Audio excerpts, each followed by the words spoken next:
आज का विषय है उत्तरकांड में मानस की चौपाई को ले रहा हूँ। राम राज्य की इस समय जो परिकल्पना की जाती है उसके अंतर्गत उस समय की बात कही जाती है। गोस्वामी जी लिखते हैं, दैहिक दैविक भौतिक तापा, राम राज नहीं काहू ही व्यापा। सब नर करहीं परस्पर प्रीति, चलहीं स्वधर्म नृत्य श्रुति नीति। उस समय क्यों नहीं हो रहा है?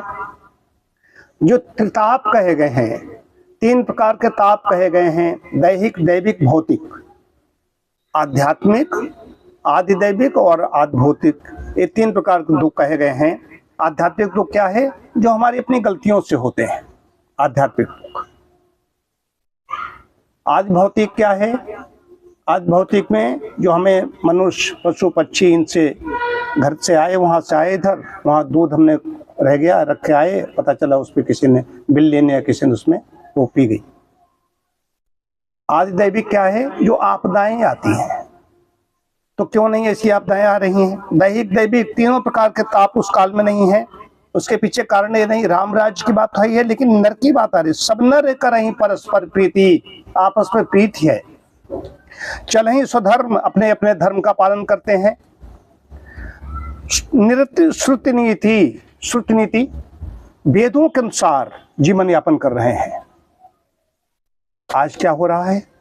हमारा सारा पर्यावरण पशुवध की चीत्कार से भरा हुआ है, इसलिए मनुष्य को कहीं शांत नहीं मिल रही है। हम एकांत में कहीं बैठते हैं, एकांत में बैठते हैं तब भी अशांत हो जाते हैं। कई बार ऐसी तरंगें आती हैं, ये पशुओं का रोना धोना, उनका करुण क्रंदन। पशु हत्या जब होती है तो कोई पशु कोई एक निर्जीव वस्तु नहीं है। कल एक सायंकाल यहाँ पर हम यजन हवन और संध्या के बाद में एक सज्जन इधर आए, उसको जो करी पत्ता जिसका होता है नीम, मीठे वृक्ष का, उसको ऐसे ऐसे पैर छू रहे हैं। तो पहली बात तो हमसे ज़्यादा निम्न का है, वहाँ पैर छूने की बातें उसके नहीं, लेकिन फिर भी उसकी भावना अच्छी है। और वो उसके पत्तियाँ तोड़ रहा है, तो का दो, तो हमने यहाँ से मौन तोड़ दिया। मैंने सूर्यास्त के समय कहीं पर भी किसी, हमारे यहाँ मना किया गया है, हमारे धर्मशास्त्र सारे सब कह रहे हैं, तुलसी के बारे में सब जानते हैं कि किसी भी पत्ते को छूना तक नहीं है। एक तो वहाँ पर कार्बन डाइऑक्साइड, वैज्ञानिक तथ्य क्या है? कार्बन डाइऑक्साइड पैदा होने लगती है, उसमें आराम करने लगते हैं। आराम करने की बात यहाँ पर आ रही है। फिर पक्षी है कि चींटा है कि चींटी है, वहाँ पर वो भी आराम करने जा रहे हैं, उनका भी वही बसेरा है। और वहाँ पर वो भाई उनको पैदा हो गया। मैंने उसको कहा, हमने देखिए आप पढ़े लिखे व्यक्ति हैं, क्या ये समय होना चाहिए? उसमें 6:53 हुए थे। हमने कहा सूर्यास्त समय क्या है? कहा कि 6:57, 6:56 था समझता, या उससे कुछ कम था, हमें पूरी तरीके से नहीं कह रहा हूँ, इसी का आसपास। तो हमने कहा चलो तुम अब तोड़ लो, तुम आए तो तोड़ लो, 2-4 जो भी तुम्हें ले जानी हो ले जाओ। बात आ रही जहाँ पर चिंतन ऐसा था, जब भावना ऐसी थी, इसी बात में ये भगवान बुद्ध और भगवान महावीर का जन्म होता है। ये आते हैं, इन्होंने अहिंसा परमो धर्मा की बात कही, आज भी वो सब बात कर रहे हैं। लेकिन ये पशुवध हो रहा है। पशुवध में जो गाय,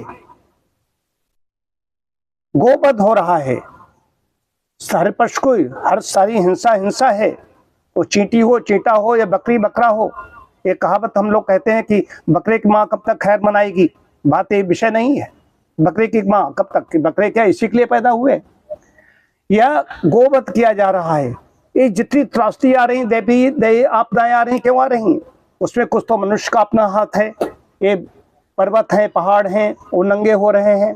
वहाँ पर भी जो विकास का काम हो रहा है, सरकार के द्वारा भी कराया जा रहा है, तो प्रकृति से छेड़छाड़ का परिणाम है। अब केरल की जो घटना घटी, उसके पीछे ये परस्पर प्रीति नहीं है। वहाँ पर वेदों के अनुसार, श्रुति के अनुसार जीवन यापन नहीं चल रहे हैं, हिंसा बढ़ी हुई है, गोवध कर रहे हैं।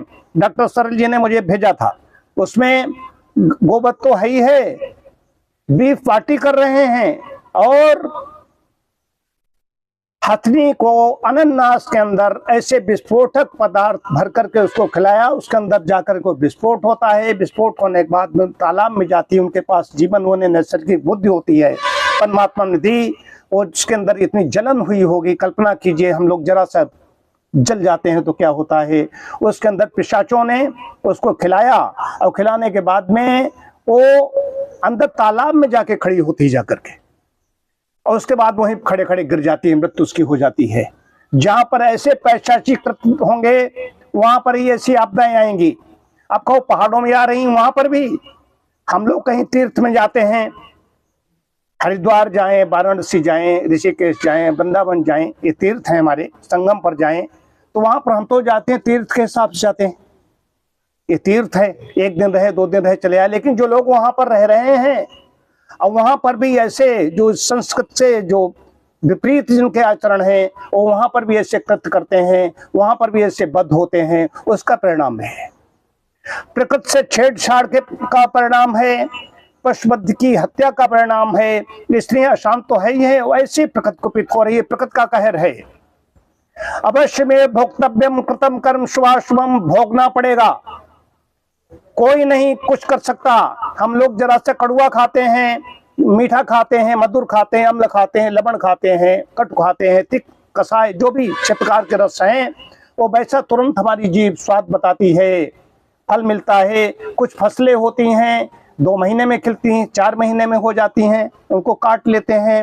अब आम को लगाओगे, आम तो 2 महीने में फल नहीं दे देगा। इसी प्रकार से हमारे जो कर्म है उसमें कुछ अच्छे लोग भी, जब ऐसी आती है उसमें अच्छे लोग हैं, धर्मात्मा है, वो भी उसमें हो जाते हैं। भीड़ है, वहां पर बाहुल्यता किसकी है, ये बड़े विषय हैं, इन पर चिंतन करना पड़ेगा। अब विशेष रूप से ऐसे प्रांत, ये पश्चिम बंगाल, ये केरल, ऐसे जगहों पर जहां जहां पर ऐसे जो खुलेआम विरोध कर रहे हैं, 20 पार्टी जैसे कर रहे हैं, सब लोग इसके द्वारा दूर तक संदेश जाएगा। जो इधर उधर खड़े हुए हैं फुसफुसा रहे हैं वो भी सुन लें। जहां पर ऐसे कृत्य होते रहेंगे वहां पर मनुष्य को शांति नहीं मिलेगी, वो रोता रहेगा, बिलखता रहेगा, अपने को खोता। अकाल ही माता पिता के सामने क्यों हो रहा है, पुत्र की पुत्री की वो अंत्येष्टि कर रहा है पिता, उसके आंसू टपक रहे हैं, क्या कारण है, उन खोजना पड़ेगा। तो आपस में कितनी है ये जातवाद में बटा हुआ भारत, विधर्मियों के द्वारा यहाँ पर पशुवध जो किए जाते हैं, ये बड़ा चिंतनीय विषय है, जो प्रबुद्ध वर्ग को सोचना पड़ेगा। जो कोट पैंट टाई वाले हैं वो अपने बैठ जाते हैं घर में जाकर के, वो जानते हैं कि मुझे क्या मतलब, तुम अशांत हो, गुपचुप बैठे हुए हो, डिप्रेशन में हो। मैंने हवाई यात्राएं की, ट्रेन से जहां जहां गया और बहुत अप टू डेट हैं, रो रहे हैं अंदर से, अशांत हैं, परेशान हैं, तब अवस्थाओं से गुजर रहे हैं, शांति नहीं मिल रही है, शांति के लिए आदमी भटक रहा है।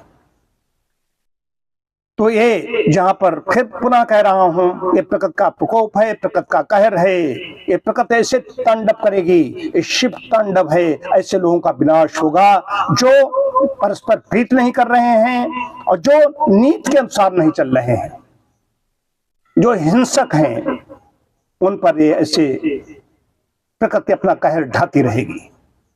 ओम शांति शांति शांति।